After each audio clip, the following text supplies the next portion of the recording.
오늘 누가복음 두 번째 시간으로 말씀을 함께 나누도록 하겠습니다.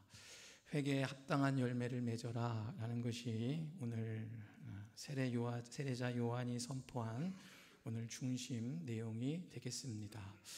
오늘 본문 말씀에 앞서 예수님보다도 오늘 하나님 나라 사역을 먼저 감당했던 오늘 본문은 세례자 요한의 선포가 기록되어 있습니다.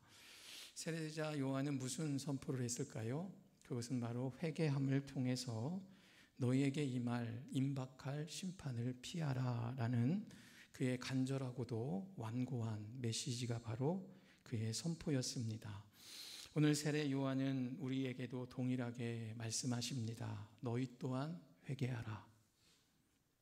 그리고 그에 따른 합당한 열매를 맺고 온전한 구원의 길을 가는 방법이 무엇인지 올바르게 분별하라고 말을 합니다. 오늘 이러한 2000년 전에 세례자 요한을 통해 선포된 오늘 하나님의 말씀, 이것이 오늘 우리의 삶을 돌이키며 우리 각자가 성찰하는 마중물이 되기를 소망합니다. 오늘 본문을 우리가 살펴보기 전에 우리는 읽진 않았지만 오늘 1절에서 2절 말씀에 보게 되면 세례자 요한이 이러한 하나님 나라 회개를 선포하기 이전에 당시의 정치적인 상황이 먼저 기술되고 있는 것을 우리는 볼 수 있습니다. 1절, 2절 말씀에 보면 디베뇨 황제가 통치한 지 15해 곧 본디오 빌라도가 예수님을 이제 신문했던 빌라도가 나오고 있습니다. 헤롯이 갈릴리의 분봉왕으로 그 동생 빌립이 이두레와 드라고니 지방의 분봉왕으로 루사니아가 아빌레네의 분봉왕으로 안나스와 가야바가 대제사장으로 있을 때 하나님의 말씀이 오늘 빈들에서 사가랴의 아들 요한에게 임한지라. 오늘 이 세례자 요한이 이 하나님 나라 회개의 복음을 전하기 전에 당시에 어떠한 자들이 당시의 나라를 통치하고 있었는지를 기록을 하고 있습니다. 그런데 오늘 본문에 보게 되면 황제라는 직분과 분봉왕 그리고 총독이라는 이 세 직분이 기록되어 있습니다.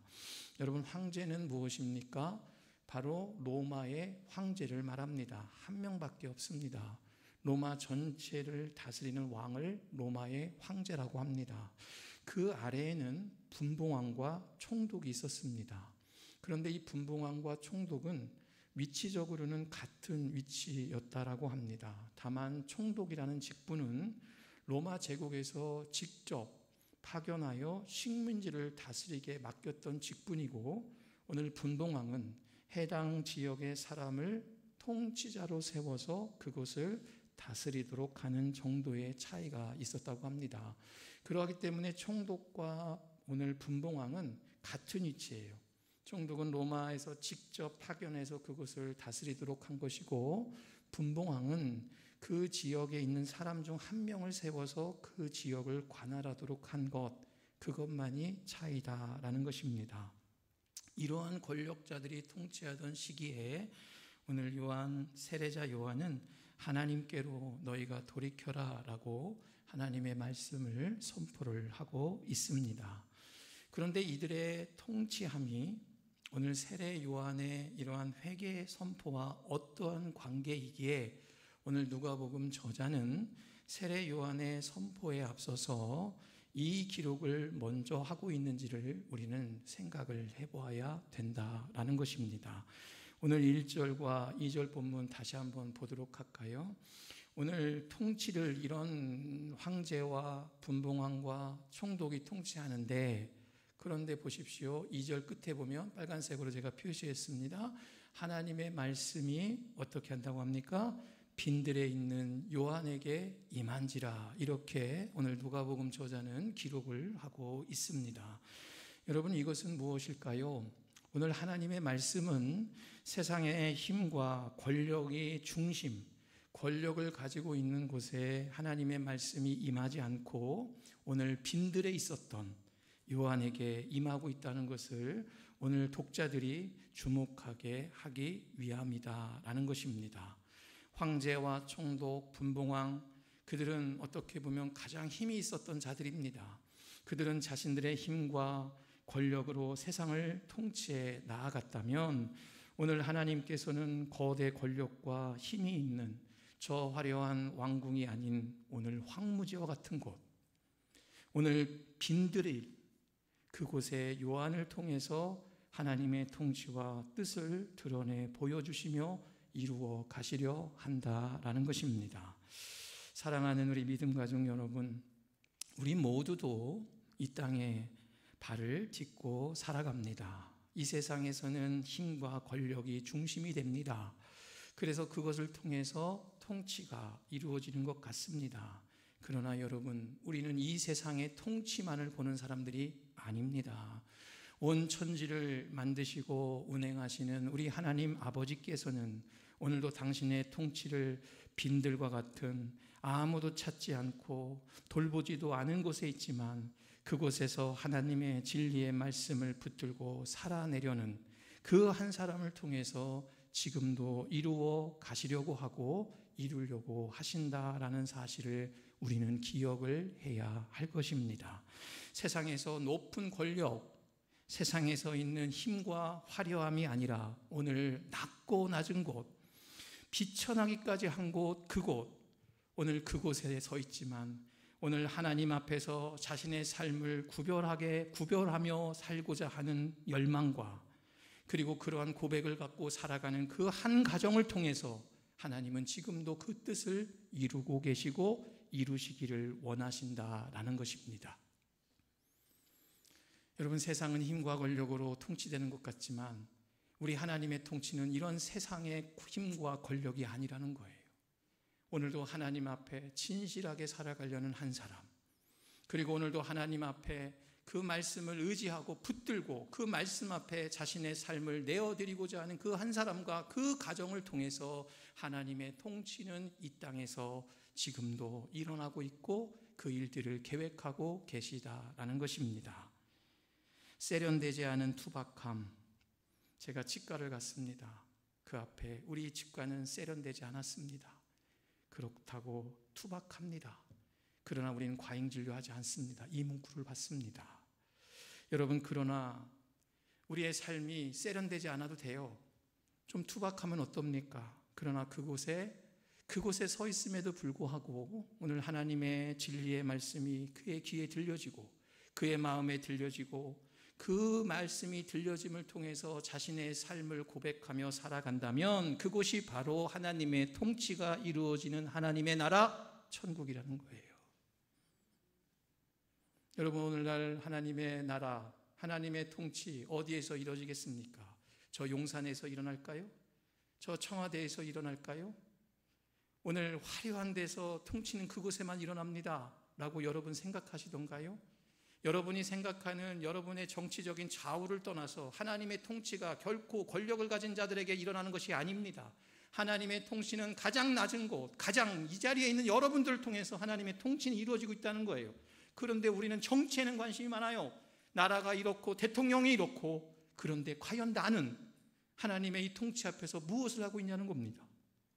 여러분의 입술에서 나라가 위기 가운데 있고 나라가 내 뜻대로 되지 않는 것 같을 때 여러분 내 입에서 이러한 통치, 하나님의 나라를 일하게 할 때 하나님이 바라시는 것은 우리의 입에서 나와 생각이 다르고 나의 가치관이 다르다고 어떠한 정치적인 것에 대해서 평가를 넘어서 오늘 나 자신이 과연 내가 서 있는 그곳에서 하나님의 통치함을 위해 무엇을 하고 있는가?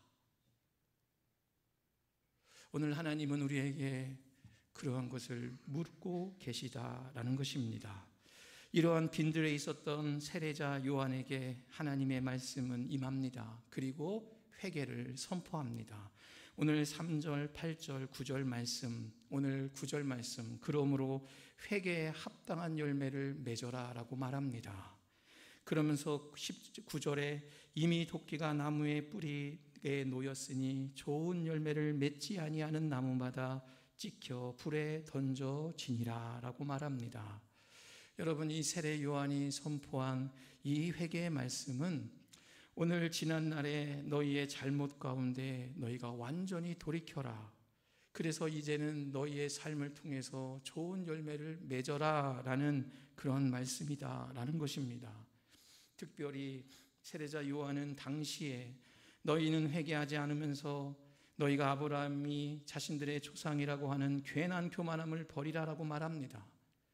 너희들은 회개하지 않으면서 오늘 유대인들 가운데 아브라함이 우리의 조상입니다, 우리의 조상입니다라고 하면서 회개하지 않는 그 교만함을 버리고 더 큰 심판이 너희에게 이르기 전에 그곳에서 떠나 돌이키라고 세례 요한은 분명하게 말씀하고 있다라는 것입니다.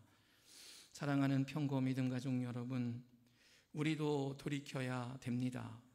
참회의 기도를 통해서 이러이러한 잘못을 하나님 앞에 했습니다라고 우리는 기도합니다. 그러나 이제는 그러한 고백을 넘어서야 합니다. 넘어선다는 게 뭡니까?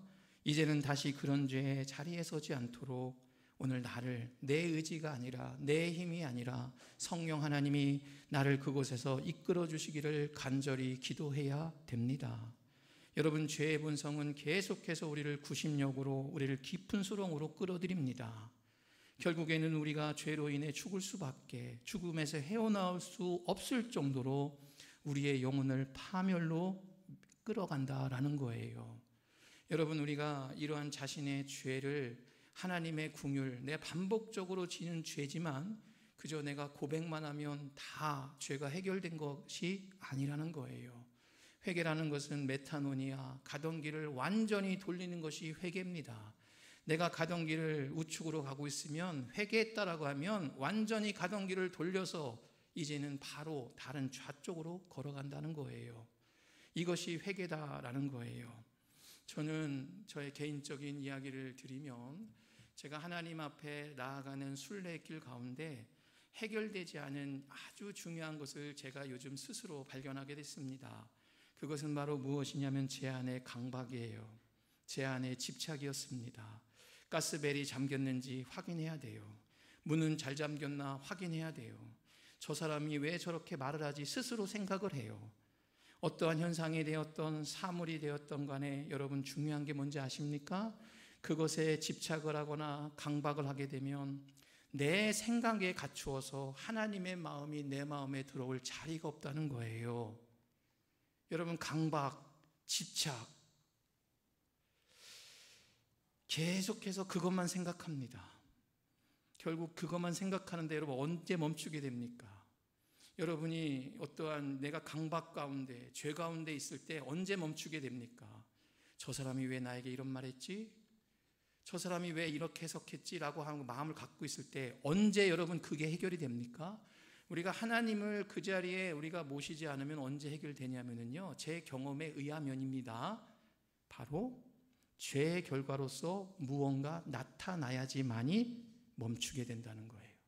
내 입에서 내가 다른 누군가에 대해서 그럴 수도 있지 안 되고 해석을 하면 그 사람에 대해서 내 입에서 무언가 다른 나쁜 쪽의 해석을 하면서 나아갈 때 멈추게 된다는 것입니다. 금요일 이번 오후에 석갑산을 홀로 올랐습니다. 오후에 이제 혼자 석갑산을 오는데요, 정상에 올라갔습니다. 그런데 그곳에 여러분들 중에 본 분도 있을지 모르겠습니다. 시 한 편이 몇 편이 적혀져 있는데 그 중에 한 편의 시가 제 눈에 들어왔습니다. 여러분, 거기에 제목만 제가 딱 이야기하면 뭐라고 이야기에 적혀 있냐면 그러려니 하고 살아라. 네. 이게 저의 답입니다. 여러분, 집착하고 강박, 내가 무언가 해야 될 것 같고 뭔가 내 마음에 막 불안해요. 뭘 내가 하지 않으면 뭔가 안 되는 것 같아요. 여러분, 그러나 여러분, 예수님이 이 땅에 오신 이유가 뭡니까? 여러분, 예수님이 이 땅에 오신 이유가 무엇입니까? 이러한 집착과 강박에서 우리를 구원해 주시기 위해 오신 분이 예수님이심을 믿으시기를 바랍니다. 그러려니 하고 살아라. 그분이 예수님을 믿는 분인지 아닌지는 저는 알 수 없지만 사실 그분이 그런 시를 여러 권을 적어놨어요. 그러면서 그러려니 하고 살아라. 여러분, 여기서 그러려니라는 것은 포기하는 것이 아닙니다. 다 우리 신앙인들의 해석으로 보면 다 하나님이 이루어 주실 것이고 하나님의 계획 가운데 있을 거야. 나는 나의 자리에서 그저 포기하고 하나님이 하세요가 아니라 오늘 하나님의 말씀을 붙들고 그 말씀 가운데 내가 살아가겠다라는 거룩한 열망만을 가지고 서 있는 자세, 그 다음에 결과는 누구에게 맡깁니까? 하나님에게 맡기는 믿음. 여러분, 이것이 우리가 가져야 될 믿음의 고백인 줄 믿습니다. 지난날의 돌이킴의 은혜, 여러분 이제는 그 가운데 우리가 돌이켜야 됩니다. 여러분이 하나님께로 나아가는 데 있어서 수많은 걸림돌은 여러분 자신이 알아요. 여러분 계속해서 그것을 해결되지 않으면서 내가 예수님 믿는데 라고 하면서 오늘 은혜 받았네요 라고 하면서 집에 가면 또다시 나의 모습에 내가 지칩니다. 나의 모습이 너무나도 괴로워요. 반복적이거든요. 해결되지 아니하거든요. 그러고서 교회 와서 또 하나님 날 찾습니다라고 합니다. 여러분, 그러나 여러분 변화돼야 돼요. 여러분이 작은 것 하나하나 늘 깨닫고 그것을 향해서 이제는 아니다 싶으면 나와야 돼요. 여러분의 의지로 될 수 없습니다. 성령님의 도움으로만 할 수 있습니다. 이 성령의 도움을 통해서 여러분 회개해야 된다라는 거예요. 이것이 바로 새로운 생명으로 우리를 초대해 주신 예수님의 은혜다라는 거예요.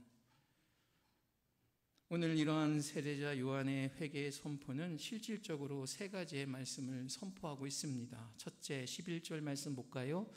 오늘 나누어 줄 거라라고 말합니다. 옷이 두 벌 있는 자는 옷 없는 자에게 나누어 줄 것이요 먹을 것이 있는 자도 그렇게 할 것이라 라고 말합니다. 여러분, 이것은 말 그대로 문자 그대로 옷이 두 벌 있으면 나눠주라는 거예요. 먹을 것이 있어도 나눠주라는 거예요. 그리고 12, 13절에 뭐라고 이야기합니까? 세리들도 세례를 받고자 와서 이르되 선생이여 우리는 무엇을 하리이까 하며 이르되 부과된 것 외에는 거두지 말라라고 합니다. 여러분, 세리들 우리가 잘 알잖아요. 삭개오도 세리였습니다. 부과될 것 이상으로 부과해서 자기 주머니에 넣었어요. 여러분, 이것은 뭐란 겁니까? 너희가 부정축제하지 말라는 거예요. 행동에서 너희의 이런 회개함의 열매를 보여주다라는 겁니다. 그리고 14절에 세례자 요한이 이렇게 말합니다. 군인들도 물어 이르되 우리는 무엇을 하리이까 하며 이르되 사람에게 강탈하지 말며 거짓으로 고발하지 말고 받은 급료를 족한 줄로 알라라고 말합니다. 여러분, 군인들은 강탈하거나 거짓 고발하지 말고 받은 급료를 족히 여기며, 이것은 무엇을 말합니까? 힘 자랑하지 말라는 거예요. 매사에 겸손하라는 겁니다. 다른 사람을 위해 존재하는 것이 군인의 목적인데 그 본래 목적을 잘 갖추라라고 오늘 세례자 요한은 선포하고 있다라는 것입니다. 오늘 이 세례자 요한의 이 세 가지의 선포를 오늘 우리에게 한번 동일하게 제가 적용해 보도록 하겠습니다. 첫 번째는 저는 이렇게 해석을 해봅니다.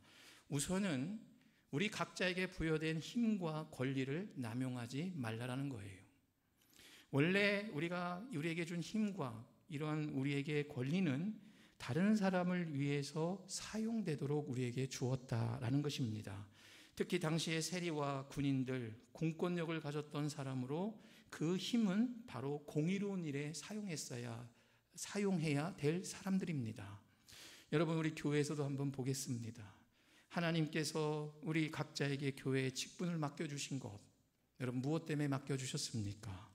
누구 위에 군림하라고 목사로 세운 것 아닙니다. 권사님으로, 장로님으로 세워준 것 아닙니다. 오늘 더욱 낮아지고 더욱 섬기라고 주어진 것이 우리의 직분이에요. 우리의 직무라는 것입니다. 사진 한번 보겠습니다. 여러분이 이 사진을 보면 가톨릭에서는 신부, 사제 서품을 받을 때 이 예식에 모든 신부들이 다 눈물을 흘린다고 합니다. 이 자리는 자기가 사제로 가겠다라는 고백을 하고 나서 오늘 자기의 이야기를 들어보면 어렸을 때부터 지금까지의 모든 자신의 일들이 다 지나온다는 거예요. 그런데 여러분 어떻습니까? 신부는 사실 섬기는 자리에 임해도 불구하고 대접받을 수 있는 자리예요. 우리 개신교와는 다릅니다. 여러분이 신부님들은 신방받기도 어려워요. 신부님들은 영역이 있어요. 여러분이 침범하지 못해요. 하나님의 대리자예요. 그런데 이런 자리에 서서 자기가 사제서품을 받고 신부로서 역할을 할 때 돌이키는 가운데 이때 일이 가장 많이 기억에 난다라는 것입니다. 내가 처음 사제서품을 받을 때 이런 마음으로 받았나? 아마 이 자리에 앉아 계신 우리 모둠의 믿음의 가족들도 마찬가지입니다. 내가 처음으로 교회를 나왔을 때 이런 기분, 내가 처음으로 집사님의 직분을 받고 권사님의 직분을 받고 장로님의 직분을 받았을 때 어떠한 마음으로 여러분이 직분을 맡으셨습니까? 그것을 통해서 다른 누군가를 군림하고 그것을 통해서 다른 누군가에게 내 권리만을 행사하기 위해서 하나님이 여러분들에게 그러한 직분을 맡긴 게 아니라는 거예요. 여러분에게 이러한 직분을 맡긴 것은 온전히 섬기라고 맡겼다는 것입니다. 이웃들을 섬기고 우리의 가족들을 섬기고 내가 있는 가족, 일터 모든 곳에서 더 낮아지라고. 성경에 어디 예수님께서 높아지라고 했습니까? 예수님의 주위의 사람들은 높아지려고 예수님은 따라갔는지 모르겠지만 예수님은 더 철저히 자기를 부인하고 낮아지라고 말씀했다라는 거예요. 오늘날 교회들이, 오늘날 우리의 모습이 얼마나 하나님 앞에 부끄러운지 저 자신부터 회개하게 됩니다. 교회에서 총회장이 되면 좋다, 감독회장이 되면 좋다, 대표회장이 되면 좋다, 노회장이 되면 좋다. 교회에서도 여러분 참 없는 용어가 나옵니다. 저도 그런 얘기 듣고 있었지만 부목사 중에도 같은 부목사예요. 여러분 목사님이 담임 목사가 있기 때문에 그냥 부목사님들을 이름을 부목사라고 부르는 겁니다. 여러분 어디 성경에 부목사가 어디 있습니까? 그런데 부목사님들은 그냥 교회의 질서를 위해서 그렇게 했어요. 그런데 부목사 중에도 무슨 부목사가 있습니까? 선임 부목사. 여러분 어디 선임 부목사가 어디 있습니까? 장로님들도 있어요. 장로님들도 보면 내가 어느 교회 수석 장로입니다. 여러분 수석이 어디 있습니까? 선임 목사입니다. 여러분 이런 하나하나의 문화가 얼마나 오늘날 예수님의 마음을 아프게 해야 되는지 우리는 경각심을 가져야 되는 거예요. 여러분 더 낮아지고 낮아져서 이제는 나를 밟고 지나가십시오라는 고백까지 우리는 가야 되는데 그것이 아니라 더 연륜이 쌓이고 목사 안수 받은 지 시간이 가면 갈수록 이제는 더 섬기는 것이 아니라 더 높아지려고 하고 더 위에서 사람들을 더 권리를 지도하려고만 하는 모습들. 그래서 여러분 저는 이렇게도 생각해 보았습니다. 오늘 이 시대에 하나님의 직분을 맡은 우리들이 있잖아요. 나는 뭐 아무것도 못합니다. 우리 장로님, 권사님, 목사님 저는 아무것도 못해요. 여러분 해야 할 것을 매우 훌륭하게 잘하지 못해도 하지 말아야 할 것만 안 하더라도 하나님께서 충성되이 여길 시대가 아닌가 싶어요. 하지 말라는 것만 안 해도 하나님이 잘했다라고 할 것 같아요. 여러분 이것은 웃자고 얘기하는 것이 아닙니다. 오늘날 교회를 보면 어떻습니까? 라고 이런 게 묻는 거예요. 여러분 나는 못합니다. 나는 못합니다. 그러나 주님이 나에게 맡겨주면 그 일은 묵묵히 이름 없이 감당할 수 있습니다. 이러한 성도들이 많아져야지만이 그 공동체나 그리고 그 사람들을 통해서 하나님은 기뻐하실 줄 믿습니다. 두 번째는요, 오늘 이 세례자 요한의 선포를 통해서 오늘 제 언어로 해석을 하면 타인에 대한 적극적인 배려다라는 것입니다. 여러분 이 배려는요, 세리가, 군인이 다른 사람의 권리나 다른 사람에게 돌아갈 돈을 빼앗는 것을 우리가 하는 것도 포함이 되지만 더 적극적으로 보게 되면 내가 가지고 있는 것을 다른 누군가를 위해 나누어 주는 것까지도 포함된다라는 것입니다. 다른 사람이 옆에서 굶고 있는데 내 배만 채우면 여러분 이것은 사실은 죄입니다. 내가 내 돈으로 내가 먹는데 무슨 상관이냐 하는 것은 세상의 논리입니다. 여러분 우리 그리스도인들은 어떠한 사람들입니까? 오늘 우리는 매사의 모든 것이 하나님의 것이라고 고백하는 사람들이에요. 그렇기 때문에 오늘 우리가 먹는 쌀 한 톨도 많은 사람들이 땀 흘려 재배한 것을 오늘 우리가 누리고 있는 거예요. 여러분 우리가 아무리 돈이 있어도 우리를 위해서 농부들이 땀을 흘리지 않으면 우리는 그것을 먹을 수가 없습니다. 이런 것을 생각하면 우리는 저 몇 번이고 고백하지만 다 우리는 연결되어 있는 사람들이에요. 다 감사할 사람들이고 다 함께 연대하고 함께 나누고 살아야 될 존재들이라는 것입니다. 서로가 도우며 서로가 배려하며 살아가야 할 그리스도인이라는 거예요. 여러분 충남 홍성에 가면 풀무 농업 고등학교라고 있습니다. 1958년도에 우리 이창갑 선생님하고 주웅로 선생님이 세운 학교예요. 사실은 저는 이 학교를 참 좋아합니다. 이 학교에 여러분 가장 그 철학이 무엇이냐라고 한다면요, 이렇게 말합니다. 성서를 바탕으로 둔 깊이 있는 인생관과 학문의 실제 능력에서 균형 잡힌 인격으로 하나님과 이웃, 지역과 세계, 자연과 모든 생명과 함께 더불어 사는 평민을 가르친다. 여러분, 이게 풀무농업기술학교에 세우신 오늘 이창갑 선생님과 주옥로 선생님의 설립 목적이에요. 학교는 충남 홍성의 아주 작은 학교이지만 전국에서 옵니다. 성적으로 볼 때는 우리가 볼 때 성적은 뛰어나지 않을 수도 있어요. 그런데 그 학교는 입시가 아니에요. 부모님 면접도 합니다. 부모님이 이 아이를 어떻게 키웠는지도 봐요. 아이들에게 성서를 가르칩니다. 우리가 생각하는 성경 공부가 아니에요. 성경에서 나오는 참다운 진리가 뭔지, 인생관이 뭔지를 가르칩니다. 그런데 여기에서 중요한 것은 생명과 함께 모든 이와 더불어 사는 평민을 만들고자 한다. 평민들에게 가르치려고 한다라는 거예요. 그래서 거기는 농업을 배우면서도 함께 하는 것을 배웁니다. 학생들이 한 학년에 25명밖에 되지 않아요. 1학년, 2학년, 3학년밖에 되지 않습니다. 그러나 그들 가운데 아이들은 서로가 살아가는 더불어 하는 모습을 보여요.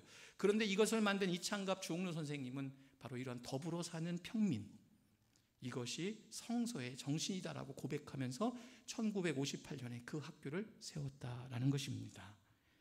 여러분, 우리가 매사에 고백하는 것처럼 모든 것이 하나님의 것이고 하나님으로부터 왔다면 나 혼자 잘 살아고 주신이지 아닌 것임을 우리는 항상 기억하며 살아야 될 줄 믿습니다. 그림 한 장을 보기 원합니다. 여러분, 어떤 생각이 듭니까? 현대인의 모습을 풍자한 AI가 나타낸 그림입니다. 여러분, 여기서 저 사람을 보십시오. 인터넷만 보고 있습니다. 배는 많이 나왔습니다. 우리는 지금 영혼까지 끌어들여서 투자해라. 빚내서 투자하라. 단어가 낯설지 않은 시대에 우리는 살아가고 있습니다. 자산 증식의 열망으로 밤낮으로 주식만 봅니다. 코인만 봅니다. 이것을 재촉하는 오늘 소셜미디어, 타인의 화려한 소미생활, 이런 것을 전시하고 은밀한 박탈감을 부추기고 있는 시대가 오늘날 시대라는 거예요. 이러한 시대 가운데 길을 잃고 하나님보다 돈의 노예가 돼버린 우리들, 다른 이야 세상 사람들은, 하나님을 알지 못하는 사람들은 나만 잘 살면 된다는 논리와 가르침, 여러분, 이런 시대 가운데 우리 그리스도인들이 어떻게 살아야겠습니까? 이런 이야기가 과연 여러분들은 어떻게 받아들일지 모르겠지만, 이러한 자본의 시석에 그럼 부인하고 삽니까? 저는 이것을 얘기하려고 하는 것이 아닙니다. 이러한 시대에 우리 그리스도인으로서 살아가는 방법, 어떤 마음으로 가져야 되는지 오늘 세례자 요한을 통해서 말씀을 좀 나누면 바로 이것을, 오늘 우리보다 200년 전에 이 땅에 그리스도인으로 먼저 살아간 존 웨슬리라는 그 목사님의 회개함의 고백이 오늘 우리에게 큰 울림을 준다라는 거예요. 그것은 뭐냐면, 너희 지갑이 회개해야 진짜 회개다. 아주 단순한 이유 같지만 너의 지갑이 회개하지만이 진짜 회개한 거다라는 거예요. 많이 벌지만 우리 웨슬리 선생님은, 이 목사님은 3가지의 규칙이 있습니다. 시간 관계상 이야기하진 않지만, 그러나 결국에는 너의 지갑이 회개하지 않으면 너는 회개한 게 아니라는 거예요. 그만큼 내 것이라고 생각했던 것들을 다른 누군가, 타인들을 위해 나누고 베푸는 삶을 원한다라는 것입니다. 여러분, 말씀을 좀 정리합시다. 오늘 세례자 요한의 선포와 오늘 존 웨슬리 목사님의 회개를 통한 나눔, 이것은 대단한 일을 계획하는 것이 아닐 것입니다. 그것은 뭘까요? 오늘 우리 그리스도인들에게 질문합니다. 여러분과 저에게 질문합니다. 그것은 바로 지금의 나의 두고 있는 시선을 멈추는 것입니다. 내가 지금 두고 있는 그 시선이 오늘 내 욕심만을 쫓고 바라보는 시선이라면 멈춰야 된다는 거예요. 내가 지금 살아가는 목적, 내가 이렇게 있는 목적이 내 욕망을 채우기 위해서, 내가 더 돈을 벌기 위해서, 내가 무언가 더 얻기 위해서라는 시선으로 가고 있다면 그곳에서 멈추고 이제는 다른 곳을 향해서 나의 시선을 돌려야 된다라는 것입니다. 여기서 다른 곳은 어딜까요? 바로 우리가 늘 고백하는 것처럼 하나님께서 바라보시는 그 사람들을 향해서 나아가는 것입니다. 그 시선 자체가 바로 뭘까요? 여러분, 회개의 열매예요. 그 시선 자체가 바로 회개입니다. 내가 가지고 있는 욕망을 향한 나의 시선을 멈추고 이제는 하나님이 마음으로 두고 있는 그들을 바라보는 대로 향하는 나의 시선이 바로 나의 회개의 열매이고 회개다라는 것입니다. 주변에 아직도 그런 사람들이 안 보인다라면 여러분 뭘까요? 다 잘 살아. 다 부족함 없어. 여전히 여러분 그때 스스로 타협하는 우리의 모습을 저는 보게 됩니다. 그때 우리의 눈은 아직도 탐욕을 향하고 있을 가능성이 높습니다. 저는 결혼을 하고 홀로 다짐한 것이 하나가 있습니다. 나의 소득의 10분의 1은 나누자라는 거였어요. 처음에는 그게 조금씩 했습니다. 많은 곳에 기부도 했고 처음엔 했어요.